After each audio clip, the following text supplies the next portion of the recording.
부산 야구 팬들에게 롯데 자이언츠의 가을은 언제나 특별한 의미를 가진다. 하지만 올해도 팬들이 기대했던 장면은 좀처럼 찾아오지 않고 있다. 시즌 막바지로 향하는 시점까지 롯데는 48승 2무 57패, 승률 0.457로 10개 구단 중 8위에 머물고 있다. 숫자만 보면 단순한 한 시즌의 부진처럼 보일 수 있다. 그러나 롯데 팬들에게는 훨씬 무거운 의미가 있다. 2017년을 마지막으로 포스트 시즌 무대를 밟지 못한 시간이 어느덧 9시즌으로 늘어날 가능성이 커졌기 때문이다. 특히 이번 시즌을 바라보는 시선이 더욱 차가운 이유는 김태형 감독에게 걸었던 기대가 워낙 컸기 때문이다. 롯데는 2023년 10월 김태형 감독과 3년 총액 24억 원이라는 조건으로 계약했다. 계약금 6억 원, 연봉 6억 원이라는 상당한 규모였다. 롯데가 그에게 요구한 것은 단순한 팀 재정비가 아니었다. 오랜 시간 멈춰있던 롯데의 가을을 다시 움직이는 것이었다. 그렇다면 지금까지의 결과는 기대에 얼마나 가까웠을까? 김태형 감독의 첫 시즌인 2024년 롯데는 66승 3무 74패, 승률 0.471로 7위에 그쳤다. 팬들은 첫 해라는 점을 고려했다. 새로운 감독이 선수단을 파악하고 팀의 색깔을 만드는 데 시간이 필요하다는 주장도 충분히 설득력이 있었다. 그래서 2025년에는 조금 더 나은 결과를 기대했다. 하지만 2025년 롯데의 성적은 66승 6무 72패, 승률 0.478이었다. 순위 역시 7위였다. 그리고 세 번째 시즌인 올해는 상황이 오히려 더 심각해졌다. 21경기전 기준 롯데는 8위에 머물고 있으며 승률 역시 0.457까지 떨어졌다. 결국 김태형 감독 체제에서 롯데는 아직 한 번도 승률 5할을 넘지 못했다. 이것이 팬들이 답답함을 느끼는 가장 큰 이유다. 물론 야구에는 마지막 순간까지 기적이 존재한다. 롯데에게도 이론적으로는 포스트 시즌 진출 가능성이 남아있다. 하지만 현실적인 계산을 해보면 이야기가 달라진다. 현재 5위 두산은 57승 3무 48패, 승률 0.543을 기록하고 있다. 롯데와의 승차는 무려 9경기다. 롯데는 37경기를 남겨두고 있고 두산은 35경기를 남겨두고 있다. 산술적으로 순위를 뒤집는 경우의 수가 완전히 사라진 것은 아니다. 문제는 필요한 승수다. 만약 두산이 남은 경기에서도 지금과 비슷한 승률을 유지한다면 롯데는 남은 37경기에서 무려 29승 8패 수준의 성적을 거둬야 한다. 승률로 계산하면 약 0.784다. 이 정도의 성적은 단순히 잘하는 수준을 넘어야 한다. 거의 모든 경기에서 승리를 쌓아야 가능한 기록이다. 두산이 크게 흔들린다고 가정해도 상황은 쉽지 않다.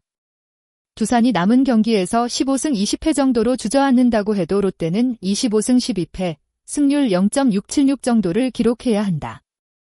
따라서 냉정하게 말하면 롯데의 가을 야구 가능성은 숫자보다 현실에서 훨씬 희박하다. 여기서 더욱 씁쓸한 대목이 있다. 김태형 감독이 롯데에 오기 전 3년 동안 롯데가 기록한 성적은 197승 223패, 승률 0.469였다. 그렇다면 김태형 감독 부임 이후 3년의 성적은 어떨까? 180승 203패, 승률 0.470이다. 두 수치를 나란히 놓고 보면 놀라울 정도로 비슷하다. 감독에게 24억 원을 투자했고 팀의 분위기와 운영 방식의 변화를 기대했지만 최소한 승률이라는 가장 단순한 지표에서는 뚜렷한 상승세를 보여주지 못한 셈이다. 물론 감독 한 명에게 모든 책임을 돌리는 것은 공정하지 않다. 야구는 선수 구성, 부상, 외국인 선수의 활약, 불펜의 안정성, 프런트의 전력 보강 등 수많은 요소가 동시에 작용하는 스포츠다. 그러나 중요한 것은 결과다. 롯데가 김태형 감독을 선택한 가장 큰 이유가 결국 가을 야구였다는 점을 생각하면 새 시즌 동안 한 번도 목표를 달성하지 못했다는 사실은 결코 가볍게 넘길 수 없다. 롯데 팬들에게 가장 아픈 숫자는 승률 0.457이 아닐지도 모른다. 바로 9년이다. 2017년 이후 롯데는 계속해서 포스트 시즌 진출에 실패했다. 한두 시즌의 실수라면 기다릴 수 있다. 새로운 선수들이 성장하고 새로운 감독이 팀을 만들기를 기다리는 것도 팬들의 몫일 수 있다. 하지만 9년이라는 시간은 이야기가 달라진다. 한 세대의 어린 팬이 야구를 보기 시작해 어느덧 청소년이 될 만큼 긴 시간이다. 그동안 롯데 팬들이 기대했던 것은 거창한 우승 트로피만이 아니었다. 단 한 번이라도 가을의 긴장감 속에서 팀을 응원하고 싶었던 것이다. 그래서 현재의 부진은 단순한 순위표의 숫자가 아니다. 오랫동안 기다려온 팬들의 인내심이 다시 시험대에 올라온 것이다. 이제 롯데에게 필요한 것은 또 다른 기대감만 만들어내는 것이 아니다. 선수단의 경쟁력을 냉정하게 평가하고 부족한 포지션을 정확하게 찾아야 한다. 젊은 선수에게 기회를 주면서도 베테랑의 경험을 적절하게 활용해야 한다. 특히 시즌 후반에 반복되는 경기 운영의 문제를 세밀하게 분석할 필요가 있다. 감독에게 책임을 묻는 것 역시 중요하지만 감독만 교체한다고 모든 문제가 해결되는 것은 아니다. 구단 전체가 하나의 방향을 가지고 움직여야 한다. 24억 원이라는 계약 규모가 아까운 이유도 여기에 있다. 돈의 액수 자체보다 그 투자가 팀의 경쟁력으로 이어졌느냐가 핵심이기 때문이다. 롯데 팬들은 쉽게 야구를 포기하지 않는다. 힘든 시즌에도 사직야구장을 찾고 한 경기의 승리에 환호하며 다음 경기를 다시 기대한다. 그렇기 때문에 팬들이 원하는 것은 화려한 말이 아니다. 결과로 증명하는 변화다. 김태형 감독에게도 이제 남은 시즌은 단순한 순위 싸움 이상의 의미를 가진다. 선수들의 경쟁력을 확인하고 다음 시즌을 위한 기준을 세워야 한다. 롯데 역시 이번 실패를 단순히 준이 없었던 시즌으로 정리해서는 안 된다. 왜 9년 동안 가을 야구에 가지 못했는지, 왜 거액을 투자한 감독 체제에서도 이전과 비슷한 성적에 머물렀는지를 철저하게 돌아봐야 한다. 그래야 같은 실패가 반복되지 않는다. 가을 야구 가능성이 사실상 희박해졌다고 해도 시즌은 아직 끝나지 않았다. 롯데에게 남은 37경기는 다음 시즌을 준비하는 중요한 시험대가 될 수 있다. 젊은 선수들이 얼마나 성장할 수 있는지, 주축 선수들이 어떤 집중력을 보여주는지, 그리고 김태형 감독이 위기 상황에서 어떤 선택을 하는지 지켜볼 필요가 있다. 팬들에게는 그 과정 자체가 다음 시즌을 판단하는 중요한 자료가 될 것이다. 결국 24억 원의 가치는 계약서에 적힌 숫자로 결정되는 것이 아니다. 그 돈으로 무엇을 만들었는지, 그리고 그 결과가 팀의 미래를 얼마나 바꿨는지가 진짜 평가 기준이다.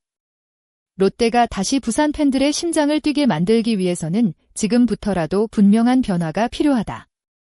9년 연속 실패라는 아픈 기록을 끊기 위해서는 말보다 실행이 먼저여야 한다. 여러분은 현재 롯데의 부진을 어떻게 보고 계신가요? 김태형 감독에게 조금 더 기회를 줘야 한다고 생각하시나요? 아니면 24억 원을 투자한 만큼 이제는 새로운 변화가 필요하다고 보시나요? 또 롯데가 9년 연속 가을 야구에 실패한 가장 큰 원인은 감독의 문제라고 생각하시나요? 아니면 선수 구성과 구단 운영 전체의 문제라고 생각하시나요? 여러분의 생각을 댓글로 남겨주세요. 서로 다른 의견도 존중하면서 함께 이야기해 보겠습니다. 오늘 영상이 유익하셨다면 좋아요와 구독, 알림 설정까지 부탁드립니다. 여러분의 작은 응원이 더 좋은 야구 콘텐츠를 만드는 데 큰 힘이 됩니다. 끝까지 시청해주신 모든 분들께 진심으로 감사드립니다. 과연 롯데는 남은 시즌 마지막 반전을 만들어낼 수 있을까요? 그리고 내년에는 정말 부산 팬들에게 다시 가을 야구를 선물할 수 있을까요? 여러분은 어떻게 예상하시나요? 댓글로 여러분의 전망을 남겨주세요. 감사합니다.